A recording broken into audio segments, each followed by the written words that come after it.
Bonjour, bonjour amis du soir, bonsoir, bienvenue à bord de ce dernier chez Dom de la semaine. On peut commencer à vous souhaiter un très très bon week-end. Pour l'heure, tout à l'heure aux alentours de 18h, on ira faire un tour du côté de vos programmes télé. Et puis pour l'heure, on va démarrer tout de suite avec nos invités. Nous allons démarrer avec Anne-Constance. Anne-Constance, comment allez-vous ? Je vais bien, merci de me recevoir. Comme depuis quelques années quand même, parce que ça fait quelques temps qu'on suit ce baromètre ensemble. Exactement, merci d'ailleurs. Non, mais c'est un véritable plaisir. Fin de la 5e édition. Exactement, fin de la 5e édition. On parlera tout à de l'heure. ce baromètre. Ouais. On va découvrir pression, si elle est haute, si elle est basse. On va découvrir tout ça tout rapidement. Merci en tout cas d'être avec nous. À côté de vous, Charlotte. Charlotte, bonsoir. Bonsoir. Comment allez-vous, Charlotte ? Bien. Alors vous êtes là ce soir parce qu'on va parler de rugby. Féminin, oui. Au féminin. Et c'est important pour vous, je crois. Bah oui, cette émission de ce pas soir. Mixte, voilà, non, puis c'est important surtout pour vous, cette émission de ce soir, c'est vous cherchez des gens pour jouer. Oui, des voilà. Filles. Tant qu'à faire, voilà. Allez, on va continuer. Nadège est avec nous. Nadège, bonsoir. Bonsoir. Comment allez-vous ? Ma foi, ça va. Rugby aussi ? Tout à fait. Et voilà, on va découvrir avec vous pourquoi cette journée autour du rugby au féminin. On va terminer les présentations avec Steve. Steve, bonsoir, comment va-t-il ? Bonsoir, il va bien. Malin, Steve, du comité territorial de Mayotte. Oui, comité territorial de rugby de Mayotte. Ouais. Malin, alors vous occupez du rugby au féminin ? Au féminin, au masculin. Ah ouais, d'accord, je croyais que vous étiez spécialisé. Non, là. Je me disais, c'est un rugbyman malin, quoi. Ouais. Comment va donc ? Ça va bien. Cette journée se présente-t-elle bien ? Elle se présente bien, oui. Puisqu'on va commencer à le dire, on attend toutes ces dames, et pas que, parce qu'il y a des hommes qui peuvent venir, pour une fois ils s'occuperont des enfants. Demain à Tsunzu. Demain à Tsunzu à partir de 14h. Ouais. Donc pour toutes les filles, les femmes à partir de 16 ans. Ouais. Donc licenciés, non licenciés. Ouais. Donc on jouera sur la mixité justement sur ce tableau-là. C'est-à-dire qu'une jeune fille non licenciée vient au terrain, se présente au terrain. Il y aura un formulaire d'inscription assez simple à remplir, de manière à être couvert par une assurance. Et puis après, il y aura des moments de pratique sur le terrain, avec les licenciés qui seront présentes. Et Nadège, depuis quand le rugby ? Alors, le rugby, c'est depuis 2013. Ouais. Et pourquoi le rugby ? Et comment le rugby ? Excellente question. Alors, pourquoi ? Comment ? Déjà, il faut savoir que c'est un sport qui ne m'intéressait absolument pas à la base. Ouais. Voilà, et c'était en Guyane. Du coup, j'ai une cousine qui m'a proposé de venir faire partie des effectifs de son club. Je lui ai d'abord répondu non, vu mon gabarit. Ouais. J'ai ensuite participé à un tournoi inter-entreprise, donc c'est très simple, c'est du toucher, donc il n'y a pas de plaquage, il n'y a pas tout ça, donc on joue à 7. Et j'ai découvert qu'en fait c'était très ludique, c'était très marrant, et là je me suis dit, bon allez, je vais m'inscrire. Et puis après c'est parti. Et j'ai commencé, j'ai découvert qu'en fait c'était un sport plutôt complet avec de très très belles valeurs derrière. Un sport riche ? Oui. Voilà. On va continuer. Charlotte, même question, comment, pourquoi, de où, de quoi ? Moi c'est ma 3e année, pareil en fait, mais c'est ici à Mayotte, un tournoi inter-entreprise, le premier, et une fille de l'équipe m'a détecté, puis du coup j'ai un peu commencé comme ça, et puis ça m'a plu, voilà. Génial, pareil. Vous le conseillez, bien sûr ? Bah bien sûr. Et Anne-Constance, vous n'êtes pas rugbyman, vous, hein ? Non, je suis pas sportive du tout. Voilà, pas sportif du tout. Là. Anne-Constance, c'est la 5e édition donc de ce baromètre des déchets. On rappelle rapidement le pourquoi il avait été créé, ce baromètre. Alors, le baromètre des déchets, au départ, a été créé parce que on collecte des poubelles, on met en place des services publics, plein de choses, mais on oublie souvent que au bout de la poubelle, il y a des gens qui effectuent un geste de tri, et il paraissait important pour celles et ceux qui organisaient le service public de savoir comment les habitants qui devaient l'utiliser percevaient les évolutions, percevaient ce qui était mis en place, et puis quelles étaient leurs attentes pour l'avenir. Donc on a commencé comme ça, et puis on s'est dit ensuite que finalement c'était une très bonne tour de contrôle, puisqu'on consolide d'année en année finalement de nombreuses données, et au bout de 5 ans de précieuses données. Et donc ça, vous m'en aviez parlé, hein. C'était dans l'objectif de dire tous les 5 ans, il y a l'étape où on compile et où on va encore plus loin dans l'analyse, puisqu'on a 5 ans de On a 5 ans de recul. Voilà. En 5 ans, il s'est passé beaucoup de choses sur le territoire en matière de gestion des déchets. Donc on peut lire finalement chaque événement. Donc, exactement. les comportements, nos us, nos coutumes. Voilà, leurs évolutions. Et puis donc cette année, c'est une édition anniversaire et avec nos partenaires habituels qui sont le CIDEVAM, l'ADEME et le conseil départemental, on a décidé de prendre le temps, en plus de la 5e édition, parce qu'elle est faite cette année comme les autres années, mais en plus de la 5e édition, on a décidé de prendre le temps de l'analyse, de la réflexion et de l'approfondissement des données pour offrir aux collectivités, offrir à celles et ceux qui sont intéressés d'ailleurs un autre regard et une analyse peut-être un petit peu plus fouillée de l'évolution des comportements. Est-ce que ces 5 années écoulées ont déjà permis des changements de route, des changements de cap, des adaptations Est-ce que ça a permis aux pilotes de piloter? Évidemment, puisque à chaque fois on travaille, ce baromètre on le construit avec l'ADEME quasiment depuis le début et à chaque nouvel outil de gestion de déchets qui est installé sur le territoire, l'année suivante, il y a un certain nombre de questions dans le baromètre qu'on modifie, ou en tout cas qui sont des questions, je dirais, d'actualité, qui permettent de mesurer quelque chose de très précis. Donc on a pu ainsi mesurer l'évolution des pratiques quand on compostage, c'est quelque chose qu'on fait depuis 2 ans à Mayotte. On a pu aussi se rendre compte que les habitudes de communication ou la manière dont les habitants recevaient les messages étaient plutôt orientés de telle manière ou de telle manière, ce qui a permis ensuite au pouvoir public de mieux construire les campagnes de sensibilisation. Et puis, il est vrai aussi que lorsqu'une collectivité doit décider de prioriser telle campagne ou telle campagne d'information de ses administrés, quand elle regarde les résultats du baromètre spécifiquement sur sa commune, elle trouve les éléments pour décider qu'elle va communiquer sur le déchet vert, par exemple, avant de communiquer sur l'ordure ménagère, parce qu'il y a un plus grand déficit d'information. Et voilà, donc le baromètre des déchets nous demande tout simplement comment on vit Mayotte au niveau des déchets. Exactement, qu'est-ce qu'on ressent, qu'est-ce qu'on pratique, pourquoi on fait pas, qu'est-ce qu'on en pense, pourquoi on pratique pas, comment est-ce qu'on trouve ça bien, est-ce qu'on trouve ça pas bien, et par tout un jeu ça dure un petit quart d'heure, la pose du questionnaire, on arrive à exprimer des points de vue avec des questions à la fois ouvertes et puis des questions fermées. Charlotte, votre vision sur les déchets à Mayotte, vous le vivez comment? On va dire d'un point de vue rugby, le problème c'est que ça termine sur les terrains et que nous on joue dedans. Donc, et que ça blesse et que ça... Les enfants jouent avec, voilà. Voilà. Pareil, messieurs, dames, petite question en dehors du sujet du rugby, mais comment vous vivez les déchets à Mayotte pour vous? Est-ce que ça évolue? Est-ce que ça change? Alors, dire que ça a évolué, moi, j'ai pas assez de recul pour le dire. Moi, ça fait juste 1 an que je suis arrivé. Mais effectivement, moi, je trouve que c'est une calamité ici. Point de vue environnemental, c'est une vraie problématique. C'est pour ça qu'on se bat depuis des années. Non, Steve, un petit peu la même question. Comment vous le vivez, vous? C'est la même réponse que Nadège. J'ai pas beaucoup de recul. J'ai juste 2 ans. Donc après, c'est vrai que visuellement, on les voit au quotidien, quoi. Donc déjà, on le voit au quotidien. Après, c'est encore trop visible. C'est encore trop. Oui, moi je trouve, c'est encore trop visible. Non, mais et puis comme le dit Charlotte, c'est visible, que ce soit à la plage, sur les terrains de sport, sur les plateaux de sport. Nous, qui sommes des pratiquants sportifs, après dans toutes les installations et dans notre quotidien d'activité, c'est présent. Et quand on emmène des gamins sur les terrains ou avec tout ce qu'il y a, c'est compliqué. C'est pas un bel exemple. Anne-Constance, bien sûr, on voudrait que ce soit parfait. On veut toujours que ce soit parfait. Mais on progresse quand même. Moi j'ai l'impression que j'ai. Moi, ça fait 7 ans que je suis là et c'est bien moins pire que ça n'était quand je suis arrivée. C'est vrai. Moi, c'est pareil, j'ai eu l'impression qu'on a vu des équipements arriver, on a vu quand même des gens se prendre au problème, on a vu, voilà. Alors, c'est vrai que c'est pas une machine qu'on arrête du jour au lendemain non plus. C'est de la société, il faut du temps, il y a de l'inertie dans ce temps-là. Le geste de tri a pris 20 ans en métropole pour s'inscrire dans les mentalités et pour devenir un nouveau geste, une nouvelle habitude, un nouveau référentiel. Donc il est vrai que, alors à Mayotte, ça ira beaucoup plus vite parce que les gens bougent, les gens sont allés en métropole, ils ont travaillé, ils ont fait leurs études, donc ils y sont très sensibles, enfin en tout cas pour une grosse partie de la population. Mais effectivement, on ne changera pas les habitudes en claquant dans les doigts. Tout à fait. Ça a été un petit peu le cas du rugby féminin, mesdames, quand même. C'est pas parce qu'on commence maintenant à en parler que pendant quelques années, ça a quand même ramé le rugby féminin.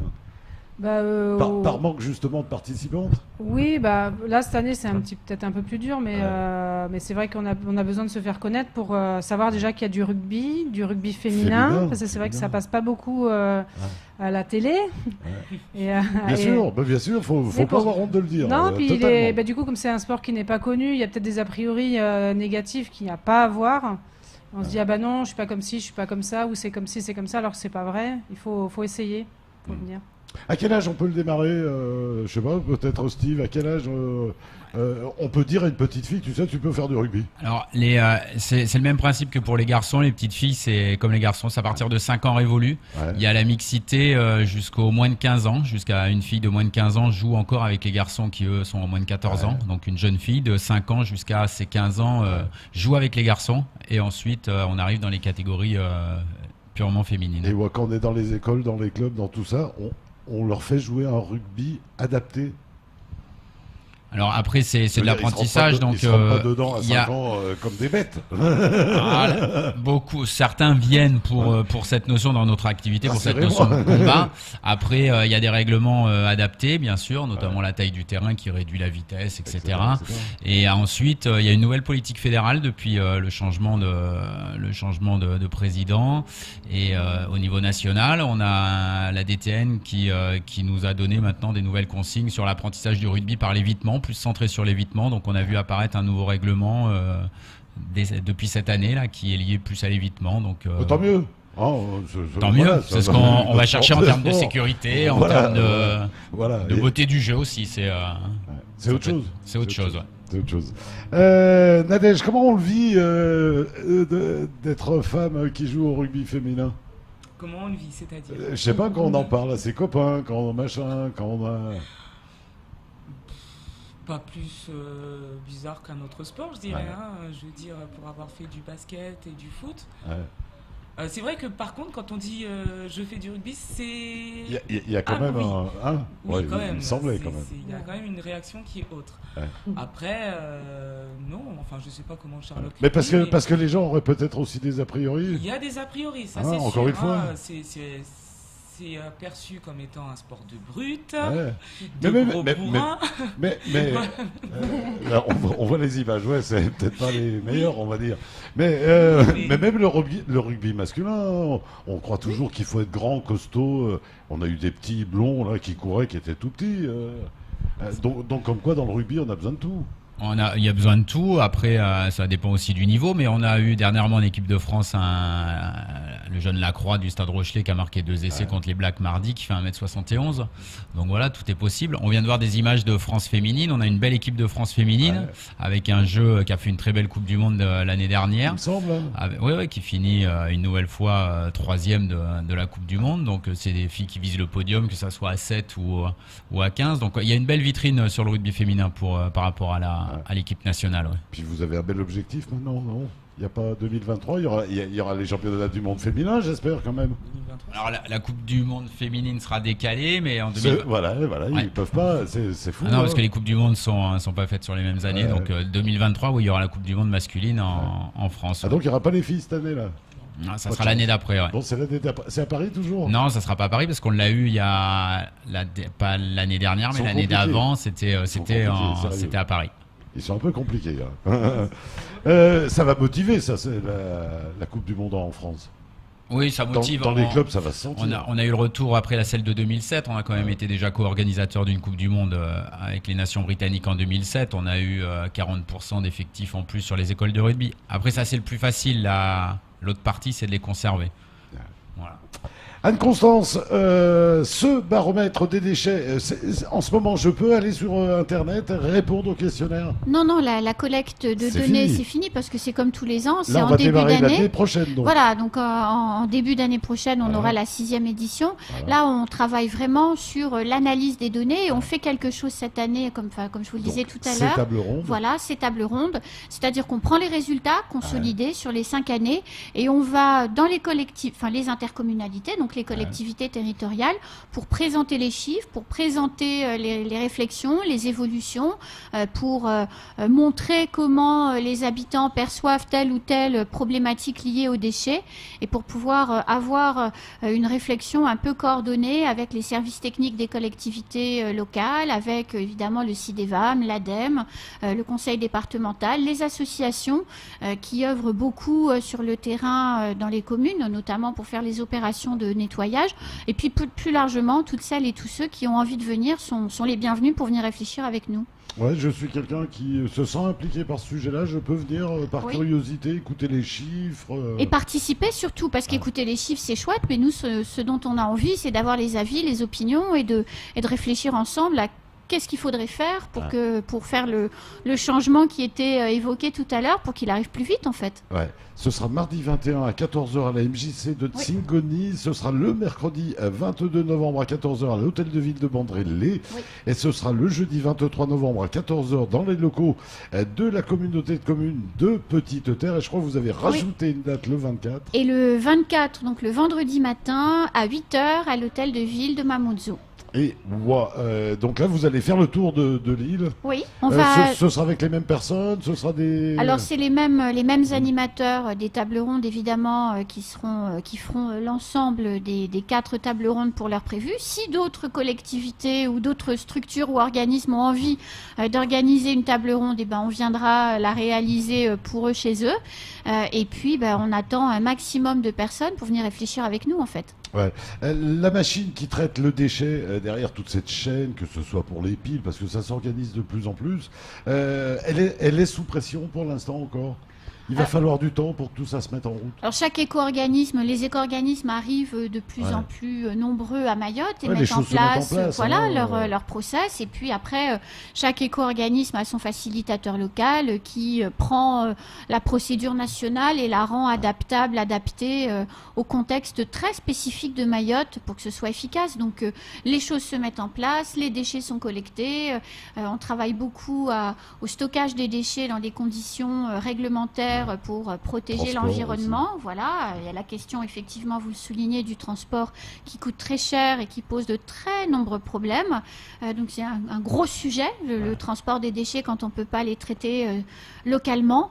Et puis derrière, quand on les traite localement, c'est toute une réflexion qui commence sur quelle valorisation faire de nos déchets ici, puisque pour l'heure on les enfouit à l'ISDND de Dzoumogné, mais on ne va pas pouvoir faire ça éternellement. Il va falloir les valoriser et les traiter. Et les personnes en charge de ces dossiers commencent à se mettre autour de la table pour réfléchir.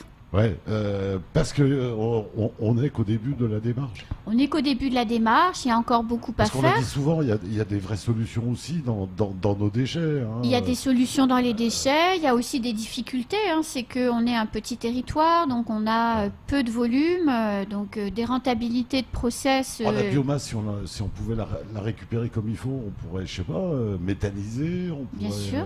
Ce genre de choses. Et quand on méthanise, on peut produire de l'électricité, de dire, l'énergie, bien sûr. On peut faire plein de choses.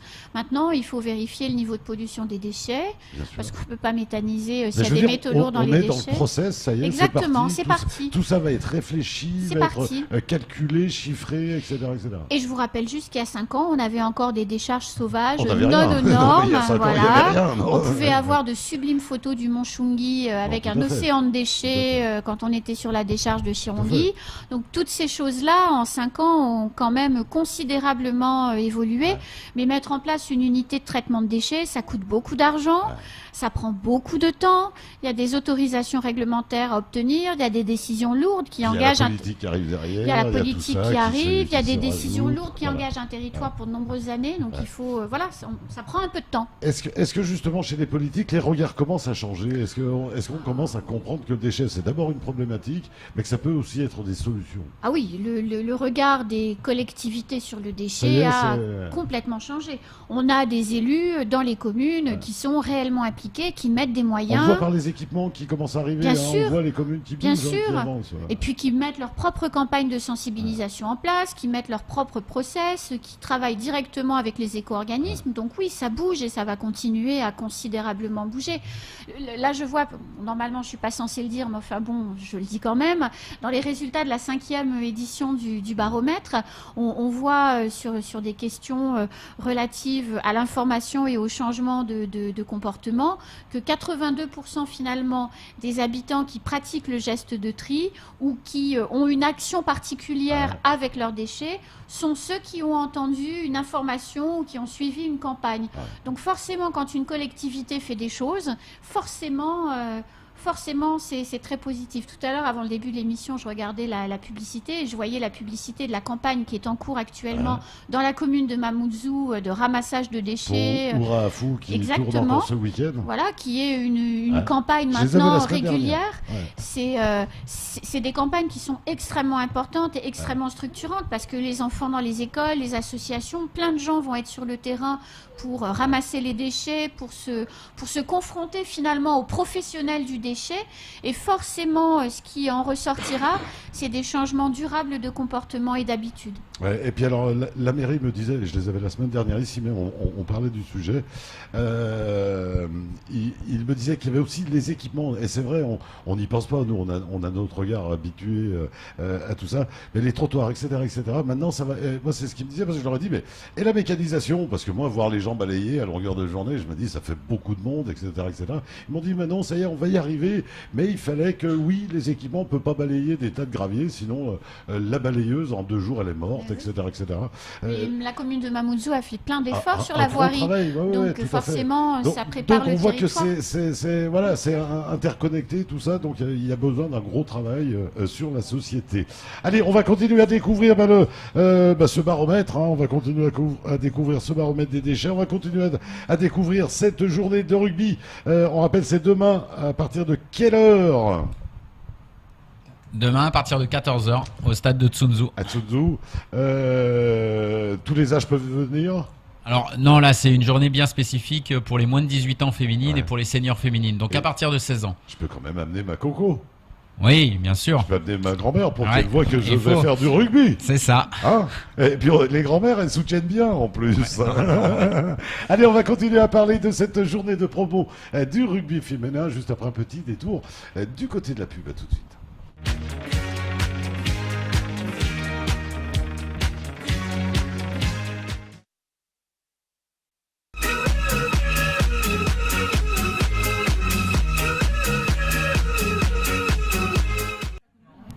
Eh bien voilà, merci de votre fidélité, merci de nous recevoir chez vous. Tout rapidement, on va partir du côté de vos programmes télé tout à l'heure à tout juste 18h50. Le retour de la météo, c'est la belle Alexandra qui viendra vous parler de la météo de votre week-end. 19h, le retour du journal présenté par Sony Chamsiddine, Hamada Ben Zayadi de la CAPEB 976, secrétaire général plus précisément, viendra parler d'une problématique autour de l'eau à découvrir donc tout à l'heure. À 19h35, deuxième petit tour du côté de la météo de votre week-end.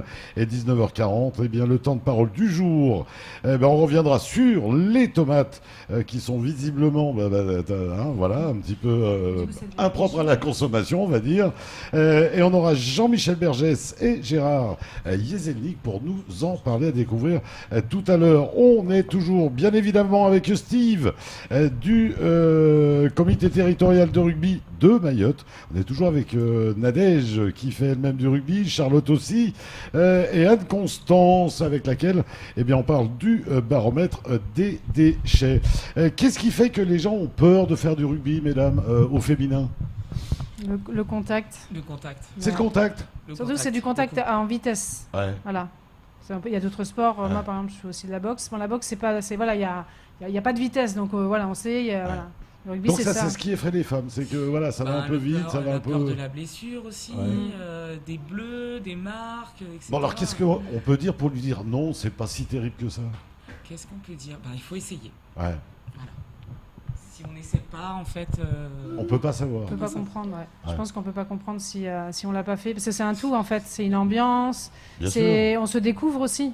Moi, du coup, ça a été fait sur le tard. Ouais. Et puis moi, c'est la première fois que je fais un sport collectif. C'est des rencontres. Et, oui, voilà. Nous, on fréquente des gens très différents. Par exemple, des Mahoraises ou des gens qui ne vivent pas forcément, qui vivent aussi dans des bangades, et des gens, moi dans ma vie je les rencontre pas quoi. Donc ça fait que je rencontre ces filles-là, ces filles aussi me rencontrent. En fait c'est ça, c'est deux mondes qui se rencontrent et c'est pas mal. Alors vous êtes toutes les deux dans une équipe oui. Qui s'appelle le RCM. Et vous me disiez, il n'y a pas beaucoup d'équipes en face. Et non.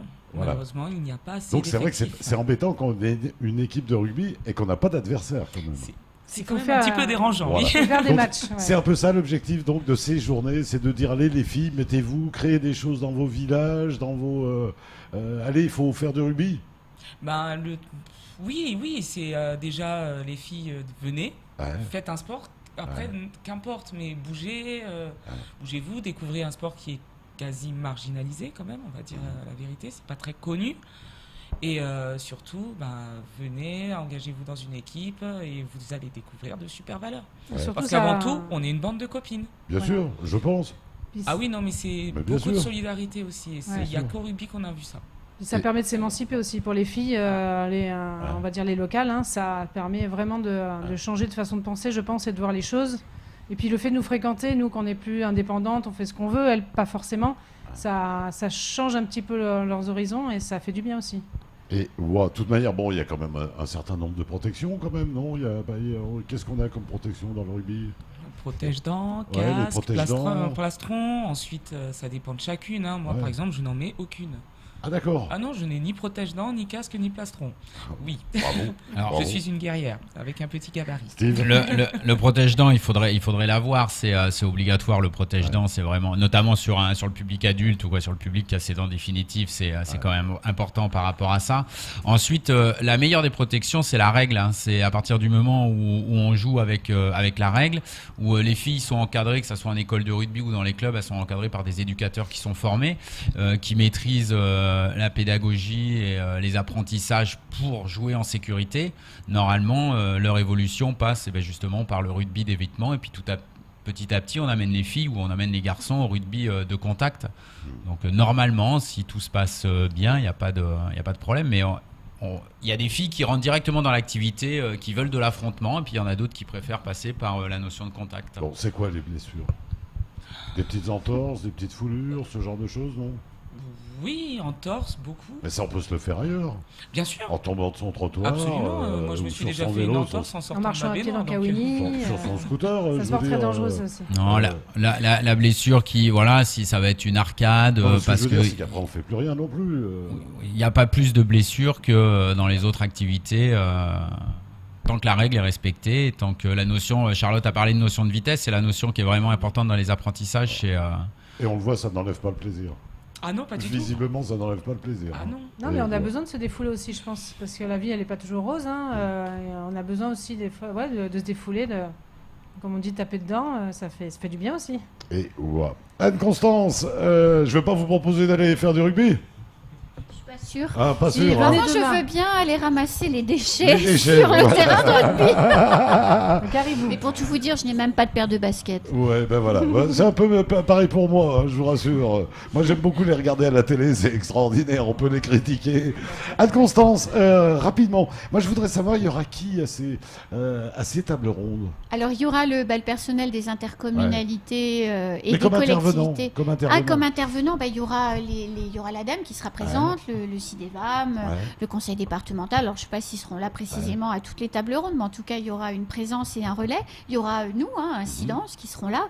Et notre job, entre guillemets, ça va être de partager les informations. Et il y aura des sociologues, ce genre de choses, des ethnologues pour essayer de comprendre. Ça, c'est la troisième partie du travail. Donc ça va se faire encore après, ça ? Oui, c'est-à-dire, on se fait plaisir, c'est l'édition anniversaire, donc on a envie d'aller plus loin et un petit peu ce qu'on disait tout à l'heure. c'est chouette de dire la courbe monte ou la courbe descend, mais on a envie maintenant d'aller plus loin et d'essayer de comprendre comment on peut avoir une action sur cette courbe en fait.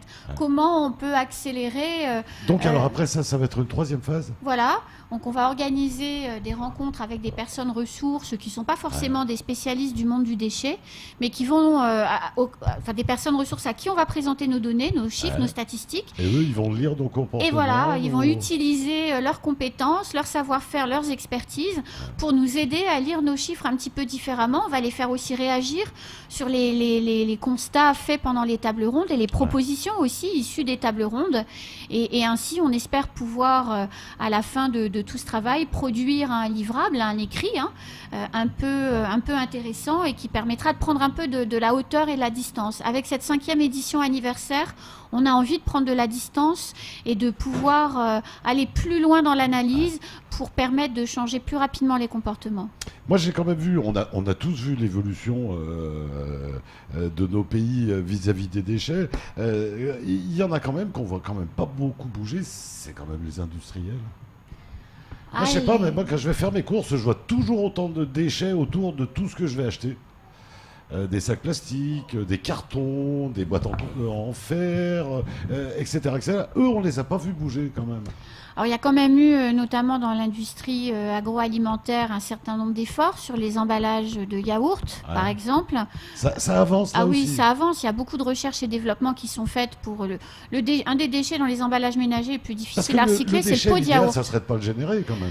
Le déchet idéal, c'est de ne pas le générer. Il y a beaucoup de pression mise aujourd'hui sur les industriels pour qu'ils réduisent les emballages des produits que l'on achète. Ça commence à se faire. Il y a même des enseignes. Alors c'est vrai qu'elles ne sont pas encore présentes à Mayotte, mais je pense à Naturalia, par exemple. C'est vrai, on n'achète que son poids de ce que vous avez envie ou besoin de consommer. Donc c'est des nouvelles manières de consommer et d'acheter qui influencent le consommateur. Et quand le consommateur ne veut plus acheter de nombreux emballages, quand il sera dans le rayon, y compris ici à Mayotte, il choisira une barquette de yaourt ou des céréales ou autre avec moins d'emballage. Parce que ça, c'est une vraie problématique. Mais c'est toujours la même idée. C'est si on fait changer les comportements des habitants, on influencera à la fois la propreté, mais on influencera aussi les industriels, puisque eux, c'est l'offre et la demande. Donc, ils répondent à un besoin d'achat, et quand le besoin d'achat évolue, eh bien, l'offre qu'ils mettent en regard évolue aussi. Et on a encore pas mal de chemin à faire quand même. Oui. Il y a quand même les volontés. Ça, c'est une certitude maintenant. Il se passe beaucoup de choses. Il y a les volontés à Mayotte. Il se passe beaucoup de choses. Regardez, Mayotte était quand même en avance sur les sacs en plastique. Oui, tout à fait. Voilà, il faut aussi le souligner. Tout n'est pas moche et Mayotte n'est pas en retard sur tous les aspects. Oui, il y a d'autres endroits du monde, il paraît qu'ils sont en retard. Nous, on a eu une information sûre. On la divulguera pas. Et on était fiers. Donc ça avance quand même. Oui. On peut commencer à se rassurer un peu, mais il y a du travail. Il faut pas se relâcher. Il faut pas lâcher. Et c'est vrai que là, dans la 5e édition du baromètre, pour la première année, on se rend compte que une majorité d'habitants disent, puisque vous avez évoqué l'idée tout à l'heure, que le meilleur déchet, c'est celui qu'on ne produit pas. Et que c'est plus important de ne pas produire de déchets que d'avoir à le recycler. Ça, c'est complètement nouveau. Moi, c'est parce que je suis arrivé ici, dans les poubelles, il n'y avait pas de déchets. Il y avait des déchets verts, mais il n'y avait pas de plastique, pas de ferraille, il n'y avait pas tout ça. C'était très peu. Il y a quelques belles années, mais c'est pour ça, c'est intéressant tout ça. Et moi, j'adorerais suivre les sociologues qui vont nous analyser à travers les chiffres, ça va être génial. On reviendra. Ah ouais, ça va être extraordinaire. Moi, j'adorerais parler avec ces gens-là. La promo du rugby au féminin, c'est donc demain, c'est bien demain. C'est à Tsunzu. Pourquoi Tsunzu ? Pourquoi ? C'est le terrain qui était. C'est un terrain qui était disponible parce qu'on a une autre activité le jour même. On a un tournoi de moins de 16 et de moins de 18 ans garçons au Baobab. Et Tsunzu, c'était les filles à l'heure actuelle qui sont licenciées en club et qui sont actives sont les filles du RCM. Donc on a aussi décidé de faire venir, de mettre l'action sur leur terrain et puis de faire venir les autres sur Tsunzu. Actuellement, les hommes sont rentrés dans les compétitions. Donc les femmes n'ont pas pu, faute de joueuses ou pas ? Alors, on est en deux parties pour les filles, au même titre que les jeunes, hein, les moins de 16 et les moins de 18 ans. Le championnat est prévu pour démarrer en février, en même temps que le championnat A7 des seniors. Il y aura assez d'équipes. On espère qu'il y aura. D'un autre côté, c'est génial, moi, je trouve. Qu'il y aura assez d'équipes. On va tout faire pour qu'il y ait au moins. Qu'est-ce qu'il faut? Combien il faut d'équipes? Des équipes, il en faudrait au minimum 4 pour avoir notamment sur un championnat A7. 4, ça serait. Et actuellement, on en a combien? Actuellement, on en a une, on est sûr qu'elle fonctionne. On a une deuxième qui est en train de se réveiller et qui se met en place. Et puis après, on a des filles sur M. Samboro où on a Michel qui s'occupe du club, qui était en métropole, qui vient de revenir. Donc, il relance son école de rugby, relance ses filles. Donc, on a aussi, on dépend aussi des gens qui sont sur le territoire et puis leur disponibilité. Après, il y a des équipes qui essaient de se monter. Je sais qu'il y a des filles qui s'entraînent à Petite Terre, au RCPT. Il y a aussi à Combani. Il y en a quelques-unes aussi, donc voilà, il faut... Donc les filles qui nous écoutent, allez, on se retrouve demain. Il n'y a pas qu'à Mamoudzou, hein, donc... il faut quand même noter, on a eu 3 créations de clubs depuis 2 ans, donc le club à Combani, le club à Sada cette année et Chiconi. Donc c'est des lieux où on veut nous un maximum que les clubs ne soient pas que des pratiques masculines. On a les filles en école de rugby, on a pas mal de filles, notamment chez les catégories moins de 14 ans. Et après, il faut qu'on arrive à faire la passerelle. Alors, les filles sont difficiles à fidéliser parce qu'en moins de 14 ans, moins de 15 ans, elles sont encore dans le cadre du collège ou du lycée et elles pratiquent l'activité. Et généralement, elles retrouvent leur enseignant de PS qui les a détectées au collège ou au lycée, qui les emmène au club. Et après, c'est vrai que quand elles sortent un petit peu de cette filière-là, de les amener et de continuer à venir sur l'activité, c'est plus difficile. Mais on essaie de travailler pour. Mesdames, qu'est-ce que ça apporte au quotidien de faire du rugby féminin ? Qu'est-ce que ça vous apporte dans la vie? Moi, perso, d'être plus calme. Ouais. Ça calme? Ah oui, voilà, ça calme bien. Ouais. Je suis quelqu'un de nerveux, donc ça calme bien. Puis moi, je fais plein de rencontres, et puis niveau professionnel, moi, ça m'aide beaucoup. Hein. Ouais. Et voilà. Ah oui. Bon, alors moi, je dirais la même chose que Charlotte, sauf que moi, je ne suis pas quelqu'un de nerveux, donc pas besoin de... Ça ne me calme pas plus que ça, c'est plus une activité... Physique aussi. Comme une autre, après tout. Comme une autre, certes, mais différente parce que, comme je le disais tout à l'heure, c'est avant tout une bande de copines. C'est collectif, donc, voilà, je retrouve mes copines 2 fois par semaine. Donc c'est 2 fois par semaine, c'est la question que j'allais vous poser. 2 fois par semaine Alors, en principe, oui, sauf qu'en ce moment, c'est 1 fois. Tu confirmes? Parce que moi, en ce moment, je ne peux pas aller là en entraînement. C'est ça, c'est surtout le mercredi soir. Voilà, le mercredi soir. Et de temps en temps, donc un petit match quand on arrive à... Mais en fait, nous quand on fait des matchs, c'est entre nous. C'est un entraînement, on se divise en 2 et puis on fait des matchs. Allez les filles, il faut venir demain à Tsuzu. On rappelle, c'est demain le 18 novembre à partir de 14h au stade de Tsuzu. C'est totalement gratuit. Et j'imagine qu'il y aura tout ce qu'il faut pour faire des essais, des tests, tout ce qu'on veut. Il y aura tout, le matériel, les éducateurs pour accueillir, les joueuses licenciées pour accueillir, épauler. Discuter, poser toutes les questions qu'on veut, etc. Qu'est-ce qu'il faut comme tenue quand on a une dame pour faire du rugby? Une tenue de sport. Un bon alors short, après, comme les garçons, en fait. Mais si les filles sont pas à l'aise avec le short, elles peuvent venir en legging. C'est pas voilà. Ouais. Juste, il faut pas blesser, il faut pas quelque chose de contondant dans la tenue. Ouais. Mais voilà, des baskets. Ouais. Les femmes, vous avez des choses en plus que nous, et quoique. Mais bon, pour la poitrine, comment ça se passe? Quelque chose de costaud qui tient bien, qui. Nous on met des brassières. Des brassières, voilà. En tout cas, dans le sport, on trouve ce qu'il faut, quoi, pour pas s'abîmer, quoi. Oui, ici dans les magasins sport, il y a ce qu'il faut. Pas tout le temps, mais ce qu'il faut. Ouais, mais on arrive à trouver. C'est ça, oui, on arrive à trouver. Ok, des protections. Donc, on rappelle, Anne-Constance, ça va se passer toute la semaine prochaine, jusqu'à vendredi. On rappelle les dates qui seront donc mardi 21 à la MJC de Tsigoni, c'est à 14h. Ça va durer combien de temps à chaque fois? 2 à 3 heures maximum. Ouais. Après, si on veut partir avant la fin, on peut. Et si on veut arriver à 14h30 ou 15h, on peut. Après, il y a les petites discussions informelles. Qui sont intéressantes souvent. Souvent, ceux qui n'ont pas osé parler le font après. Mercredi 22 novembre, ce sera à 14h à l'hôtel de ville de Bandrélé. Le jeudi 23, ce sera à 14h dans les locaux de la communauté de communes de Petite-Terre. Et le vendredi, puisque moi je ne l'ai pas sur ma fiche. On l'a calé ce matin. Ouais, arrêtez la date ce matin. C'est très bien, c'est très bien. Ça fait longtemps qu'on y travaille, mais on a eu la confirmation ce matin. C'est vendredi 24 à 8h à l'hôtel de ville de Mamoudzou. Et donc on rappelle, le prochain baromètre, il va démarrer à peu près à quelle période? Début de l'année? Comme chaque année, février, mars, en fonction de l'année donc 2018. Sur ces 5 ans, même si vous n'avez encore pas tout analysé, est-ce qu'il y a un trait qui se dégage quand même? Est-ce qu'il y a quelque chose qui se dégage? Moi, il y a un chiffre que j'aime bien donner parce qu'il est assez représentatif. Et la première question du baromètre, c'est quelle note metteriez-vous à la propreté du territoire? Lors de la première édition, la note était de 2,5 sur 10. Oui. On pouvait mieux faire, donc. Voilà. Chaque année, cette note a progressivement augmenté. On est à 4 sur 10, 5 ans après. Donc, c'est un vrai baromètre. Quoi, on mesure l'évolution des perceptions et après, on peut expliquer pourquoi chaque année, ça augmente un petit peu, quels sont les événements qui sont survenus et qui expliquent que les uns et les autres ont une meilleure perception et pourquoi certaines années, ça augmente moins vite que d'autres. L'année dernière, l'augmentation n'était pas aussi merveilleuse que cette année. On a l'impression à Mayotte d'être protégé de tout, des cyclones, des requins, des tomates. Moi, je pensais qu'on était à l'abri de tout ça.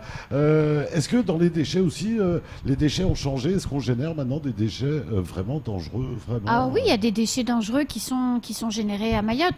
Il n'y a pas d'activité industrielle. On n'a pas de chimie, de grande chimie. On n'a pas de grande chimie, mais on a des déchets mais je veux dire, le paysan chimiques. qui utilise son flacon de produits toxiques, le jour où il va le jeter, c'est quand même du produit toxique. Alors vous en reparlerez avec Jean-Michel Bergès, je pense, tout à l'heure, mais les déchets des produits phytosanitaires des agriculteurs qui ont une activité déclarée, légale, etc., les déchets sont repris et les agriculteurs sont formés à utiliser leurs produits phytosanitaires pour que tout se passe bien. Le problème arrive quand les agriculteurs utilisent des produits non déclarés, non légaux, qu'ils se sont procurés par des voies illégales et que donc forcément on retrouve à la vente des produits qui sont proprement impropres. Mais je veux dire, c'est aussi ça Mayotte, on défriche. On défriche vraiment, on initialise tout comme pour le rugby. Là, on est en train de se battre pour faire des équipes pour pouvoir jouer. Nous-mêmes, les terrains sont défrichés. On n'est pas censé jouer sur de la terre. Et surtout... c'est vrai qu'il n'y a pas beaucoup d'herbe quand même. Non, mais c'est folklorique. Mais c'est bon, ça fait un bon bout. Voilà. En saison des pluies, oui. Voilà, et puis visiblement, là... Vous avez un terrain de rugby demain, là, j'ai l'impression. On aura un terrain avec des vraies conditions de rugby. Voilà, avec la pluie qui m'a semblé entendre, là, je pense que ça va être bon. D'ici demain, ça va rien. Ça ira. Et quoi d'autre à rajouter, Steve, Nadège, Charlotte, pour cette journée autour du rugby? Qu'est-ce qu'on n'a pas dit? Qu'est-ce qu'on pourrait rajouter? Ce qu'on peut rajouter, c'est qu'on n'attend pas seulement que des pratiquantes. S'il y a des jeunes filles ou des femmes qui veulent venir et qui veulent s'investir dans une association comme éducateur ou même dirigeant d'un club, on en recherche. Les clubs ont besoin d'administratifs, ont besoin de bénévoles. Donc, une maman qui accompagne sa fille, on trouvera toujours quelque chose à lui faire dans un club. Il y a toujours moyen. Voilà, les bonnes volontés seront les bienvenues. Et les rugbyman seront là quand même, les hommes?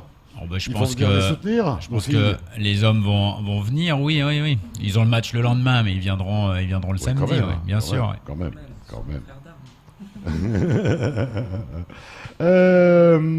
Anne-Constance, pareil, qu'est-ce qu'on n'a pas dit? Qu'est-ce qu'il faudrait rajouter avant que l'on arrive à la fin de cette émission?